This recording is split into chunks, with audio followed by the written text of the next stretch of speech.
Hello everyone and welcome back to another AFK journey video. In this video we're going to talk about the new Battle Drills map Crawling Valley and make a guide for it with the pathing, the teams that you should run for the guards, the passages, and the boss and mini boss themselves. Okay, so to start with the pathing, you're going to separate into two camps at the beginning of 15 members each, and the most important thing, as always in battle drills, is connecting to your other camp, because then you're going to share all buffs with each other, you're going to share camp levels, and you're also going to be able to attack any area which the two camps are basically able to attack. So the way that you connect the fastest is through this central guard tower, this sandhole keep you see right in the middle with the question mark. So the left side, the blue camp, should be moving up here as my guild is doing, then taking on this guard, and then immediately they should be directing all of their attacks towards the central tower. And the right side, the yellow camp, we're going on the right, attack this guard tower, and then we are going to hit this, and then we're going to connect with each other and share all of basically the buffs that we have in the camp levels, like we said. Once you have that complete, then you just want to avoid the shadow boss. You're not going to attack the shadow mini boss until you have cleared out all of these other buffs and really also the towers on the map. So clear out the entire map with all of these buffs, get them all collected, maximize your camp level, and then when all of that is done, then you will begin attacking Shadow Brutus and Shadow Merrily, which you will have to defeat first, and then you will be able to attack the final boss, which is the Dune Crawler Set Sahara boss, basically. So that is basically going to be the path. Now let's talk about the teams. So we currently have a guard tower here, which is a 5-man enemy multi-tower team. And all of these towers, by the way, they are going to be 5-man enemy teams. So the same team is going to be good for every single one of these towers here. But then we're going to have a different team for the mini boss and main boss, because those are a single target. And of course, then the strategy will be different. Okay, so to begin it off, we will talk about these multi-target 5-man enemy teams. So we have two teams here. The overall best team, and is if you only want to run one, is going to be this one. It is a 5-man to defeat these tower team. We're going to even do an attack with it to show you how strong it is. So pink on the right, blue on the left, Tasi and Faramore on the Stellar Bond. Iron is going to just crowd control them. Tasi, more crowd control and damage. And Faramore, Shemira, you're going to hit very hard onto the grouped up enemy team. And then you have Snow Stomper as well. With the Blood Moon artifact, this is currently the best found 5-man team for maximum score. The other team that you can run with leftover heroes is going to be this one from Salty Noodles that she shared. And this is going to be Theodore buffing up the energy of Cyran so he can immediately ultimate cast, grouping up enemies. And then you have a lot of damage from Carolina, Brian, we've seen from AFK stages this season, and Ravion as well with the Snow Stomper. So those are basically going to be the two 5-man enemy teams to take into the towers, and you only need one of them. Like, don't worry if you can't build out the second team, you just need one of them. Use your attacks, and then that's going to be good for the day, basically, and you can charge up stamina and attack later on in the day. So let's go ahead, or like later on in upcoming days of battle drills. You don't have to do all of your attacks today because you still have plenty of cap left in the stamina. You can recharge a bit. Okay, so let's go ahead and show you this team in action. So you're going to group them up with Iron. Always in these 5-man enemy teams, Iron crowd control teams generally are the best because you need that AoE damage. You don't want single target damage dealers mainly for this 5-man enemy team. Shemira is flexible because she's great in AoE teams because she has AoE damage, and she's also great in single target, for example, boss teams. So you can also even use Shemira in boss teams in the future after, for example, you're done clearing all of the towers, but we will talk about that a bit later. So we have 29 seconds left so far. We've done a good amount of damage. We'll see the damage report at the end. This team, yeah, we'll have to wait for the damage report. But as you see, these towers are strong. Even if you have high upgraded heroes, you're running what are considered the top performing comps right now, you're still going to need like at least 10 attacks from guild members, maybe even more than that, in order to get this cleared. So there we have it. There we have the damage breakdown. Shemira, Faramore, Tasi all dealing decent damage. And we're now going to attack with the second team, the other team that you can try, because to show you that in action. And when we look at the contribution here, basically, yeah, you're going to need multiple guild members in order to defeat these towers, even running the top teams. It is a little bit, like, it is going to be a little bit tricky, right? So here's a team, we already showed it to you, but Theodore in front of Cyran to immediately cast Ultimate, Carolina, Brian, Ravion, and then you have Snow Stomper. So let's go ahead and see this team in action. One other thing to talk about is if you're getting that deploy error, like not enough daily stamina, what you can do is, because the Phantom sometimes causes a bug where it will not allow you to deploy your team because the Phantom is considered a 6th unit. What you should do is you should just manually set the 3 heroes of a faction, like for example Brian, Ravio, and Theodore here. Then Snowstomper will be deployed, and then you select the other 2 heroes, because then that's a way of basically combating the bug.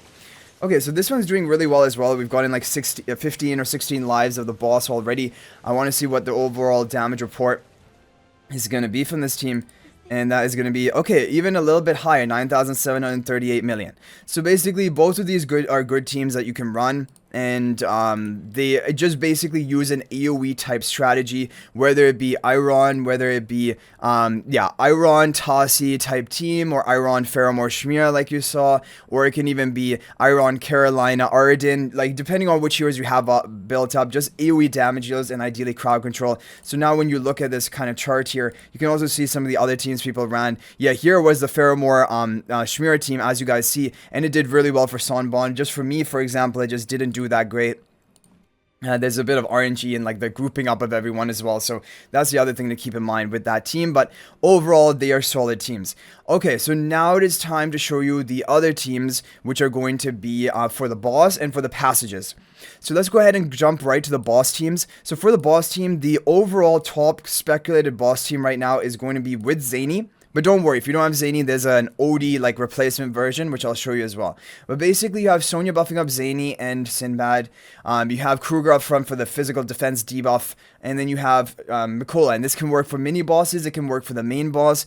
Zanie's turrets deal good damage. Sonya and Sinbad also very good for boss content. You can run it even if your tester is not leveled up or upgraded. It doesn't really matter. You're just using strong bossing heroes.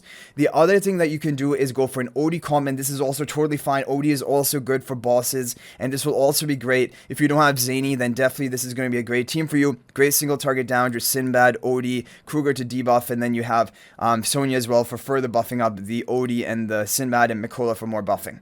And this will be with the Lone Gaze, of course, Mauler. And I've started leveling this one up because we know for Primal Lord, it is currently the meta for the Cinderwings Primal Lord coming up from the VN server testing so far. So those are basically the boss teams you can run. And like we mentioned, if you want to run and make an additional boss team, maybe I can make an updated video with the current, like the top performing boss teams at the time that people make it to the boss, because people have not made it there yet. But basically, you can definitely run a Shemira type team.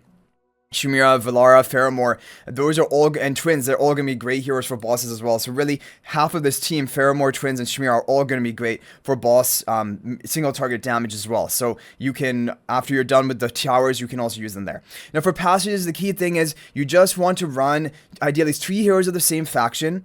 Ideally run for an upgraded Phantom that you have, because it'll just be easier for you. And then you just use heroes which are not useful in any of these other teams. So not for AoE 5-man teams and not for single target boss teams. And examples of those, I just came up with some examples briefly.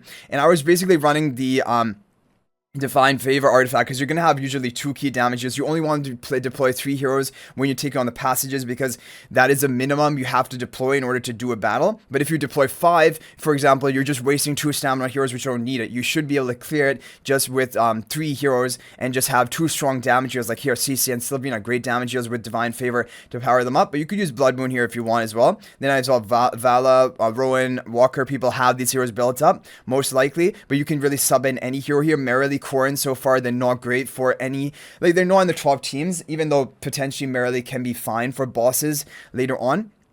But basically, yeah, you can just put in any hero which you're not using in the other teams and just have 2 damage dealers with the Divine Favor spell, and you should be fine to clear it. And then here we have another example of Reese and Seth with the Divine Favor on Tundra as a tank. Lone Gaze, you just want to have basically 2 damage dealers, 1 tank. And then here we have a Lenya Parissa type team. But you can use anything. It does, like Lenya basically isn't used for bosses, so you can use anyone along with Lenya, just 2 damage dealers, and you're going to be fine. Because Parissa can actually be for AoE teams, for 5-man AoE tower teams. Parissa always does good in those comps. So if you have Parissa built, you could use her there and then use some other hero in the passages. That's another thing I kind of forgot to mention. But right now, people are running like these type of teams for the 5-man, so I didn't even consider Parissa, but definitely Parissa is a good AoE damage dealer. Arden is a good AoE damage dealer. Carolina, you have a lot of good options here for these 5-man towers. So anyway, guys, that is basically going to be it for this battle drills. Hopefully this is helpful and you're able to do well with your guild. You can share this video with your guild or just share the strategy with them and you should be fine. Don't worry. All you need to do is get one clear of the boss. You will get your 500 diamonds, basically your maximum rewards. Obviously attack daily and attack, like, you know, participate in the event because you're going to be getting this reputation treasure, which is also big rewards. But basically, you're not going to have any issue completing all of these rewards, even if you are a lower level of guild. As long as your guild is active and you're doing your attacks, you're going to clear this map and then one time and get the 500 diamonds and you're going to be done. So anyway guys, I hope you enjoyed the video. Thank you for watching. If you have any other tips for battle drills, feel free to share them in the comment section down below. If you guys are not already a member of my AFK Journey Discord server, please join that. There's a link to that in the description of this video. Also, if you're thinking about making a purchase in AFK Journey, please use my affiliate link for the official Farlight store. There's a link to that in the description of this video and a pinned comment. This is the best way you can support me and also gain 5% bonus dragon crystals on your purchase. So thanks for watching. I'll hopefully see you in the next video. And until then, everyone, peace out for now.